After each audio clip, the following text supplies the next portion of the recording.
E aí, pessoal? Vamos estudar a Bíblia? Bora! Vocês vão falar no tempo do fim? Não. Nós vamos analisar um texto hoje que ele faz um resumo dos acontecimentos que antecedem a volta de Cristo. Esse texto ele se encontra em Lucas. Lucas, no capítulo 21, tem duas profecias. A primeira profecia é a profecia da destruição de Jerusalém, que o Jesus falou que a Jerusalém seria destruída. E sim, ela foi destruída 70 anos depois. O imperador Tito, imperador romano, cercou a cidade, sitiou ela e aconteceu o que aconteceu. A Bíblia se antecipou a este acontecimento. Nós temos outras profecias também que se cumpriram muito antes de Cristo. A primeira vinda de Cristo a essa terra já é um cumprimento de profecias ditas no Antigo Testamento por vários profetas, que viria o ungido. Inclusive o profeta Daniel também disse sobre isso. Vocês já viram falar desse livro aqui? As profecias do Apocalipse e do livro de Daniel. Esse livro foi escrito por Isaac Newton. What? Isso, o físico, o cientista Isaac Newton. O que chamou a atenção de Isaac Newton? Ele viu que a Bíblia se antecipava aos acontecimentos do mundo. Ele fez um estudo histórico sobre essas profecias e elas se encaixam perfeitamente. Eu vou fazer um próximo vídeo falando só sobre isso aqui, continuação daquele vídeo que nós fizemos sobre o estudo do livro de Daniel. Mas por que eu trouxe isso nesse vídeo? Porque tem muitas pessoas céticas em relação à Bíblia. Isso é normal. Tem tanta coisa e tantos falsos líderes que têm surgido no nosso meio e têm deturpado a mensagem de Deus, Nós vamos ver alguns textos na Bíblia onde deixa isso bem claro para a gente. Vamos analisar esse texto aqui que se encontra em Lucas, no capítulo 21, que está no versículo 20 até o 24. Quando virem Jerusalém rodeada de exércitos, vocês saberão que a sua devastação está próxima. Então os que estiverem na Judéia fujam para os montes, os que estiverem na cidade saiam, e os que estiverem no campo não entrem na cidade, pois estes são os dias da vingança, em cumprimento de tudo o que foi escrito. Como serão terríveis aqueles dias para as grávidas e para os que estiverem amamentando. Haverá grande aflição na terra e ira contra este povo. Cairão pela espada e serão levados como prisioneiros para todas as nações. Jerusalém será pisada pelos gentios, até que os tempos deles se cumpram. Esta é a profecia em relação à destruição de Jerusalém. Na íntegra, eu li para você. Aconteceu tudo como Cristo havia descrito. No ano 70, depois de Cristo, Jerusalém foi destruída. No mesmo capítulo, no capítulo 21, versículo 7 a 11, nós temos outros acontecimentos que estão totalmente ligados com o nosso tempo. Olha só o que diz. Mestre, perguntaram eles, quando acontecerão estas coisas? E qual será o sinal de que elas estão prestes a acontecer? Quando ouvirem falar de guerras e rebeliões, não tenham medo. É necessário que primeiro aconteçam estas coisas, mas o fim não virá imediatamente. Então lhes disse, nação se levantará contra nação e reino contra reino. Haverá grandes terremotos, fomes e pestes em vários lugares, e acontecimentos terríveis e grandes sinais provenientes do céu. Fazendo uma análise desses textos que nós acabamos de ler, nós podemos classificar esses sinais em três: sinais no mundo social, sinais no mundo natural e sinais no mundo religioso. Eu vou explicar melhor para você. Olha só, sinais no mundo social.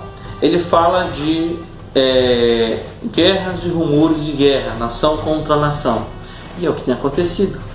Se a gente voltar aí um pouco na história, nós vamos ver, não nem muito longe, muito perto agora, ano passado, salvo engano, o Irã, em conflito com os Estados Unidos, estava tendo rumores de guerra entre eles e surgiu até um certo rumor de que poderia surgir uma terceira guerra mundial. E ainda acontecem rumores nesse exato momento em relação a isso. Olha o que diz o apóstolo Paulo quando ele escreveu a segunda carta dele a Timóteo, capítulo 3, versículo de 1 a 5. Saiba disto, nos últimos dias sobrevirão tempos difíceis e terríveis. Os homens serão egoístas, avarentos, presunçosos, arrogantes, blasfemos, desobedientes aos pais, ingratos, ímpios, sem amor pela família, irreconciliáveis, caluniadores, sem domínio próprio, cruéis, inimigos do bem, traidores, precipitados, soberbos, mais amantes dos prazeres do que amigos de Deus, tendo aparência de piedade, mas negando o seu poder. Parece que o apóstolo Paulo escreveu isso ontem. Parece que isso é um artigo de jornal ou de um blog. Porque não é exatamente o que tem acontecido hoje. Os valores bíblicos, os valores da família sendo atacados. Casamento homoafetivo, nada contra os gays, não tenho nada contra, mas eu, como cristão, não posso deixar de dizer, se você um dia pensa ou crer em Deus, Ele reprova essa prática, Ele não tem ódio de você. Deus não odeia o homossexual, Deus odeia a prática do homossexualismo, porque não foi esse o planejamento, não foi esse o projeto inicial de Deus. Desobediente aos pais, hoje não temos mais o respeito que tínhamos antigamente. Tomar a bênção do pai, chamar de Senhor, hoje isso é careta. E no mundo religioso está mais do que evidente. Mas olha essa descrição que se encontra aqui na segunda carta de Pedro, capítulo 2, versículo de 1 a 3. Vamos dar uma lida. No passado surgiram falsos profetas no meio do povo, como também surgirão entre vocês falsos mestres. Estes introduzirão secretamente heresias destruidoras, chegando a negar o soberano que os resgatou, trazendo sobre si mesmo repentina destruição. Muitos seguirão os caminhos vergonhosos desses homens e, por causa deles, será difamado o caminho da verdade. Em sua cobiça, tais mestres os explorarão com histórias que inventarão.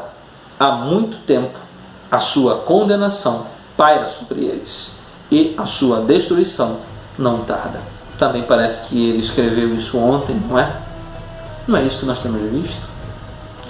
Pastores, se dizem pastores, pessoas que se acham representantes de Deus, mas como ele mesmo diz aqui, negam, introduzindo doutrinas a ponto de renegarem o soberano Senhor que os criou e que os resgatou.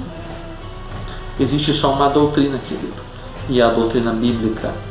Se qualquer líder da tua igreja ou a igreja que você frequenta ensina algo que não está de acordo com as Escrituras, repense. Como diz lá em Mateus no capítulo 7, quando Jesus falou: cautelai-vos dos falsos profetas que vos apresentam disfarçado como ovelhas, mas por dentro são os roubadores, e pelos seus frutos os conhecereis. Você não consegue colher uva de espinheiro ou figo de abrolho.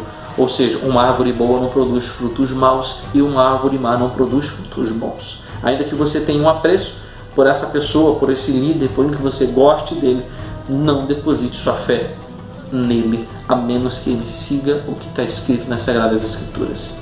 Prepare-se, capacite-se, estude a Bíblia, ore a Deus e busque o caminho, pois Ele é o caminho, Ele é a verdade e Ele é a vida.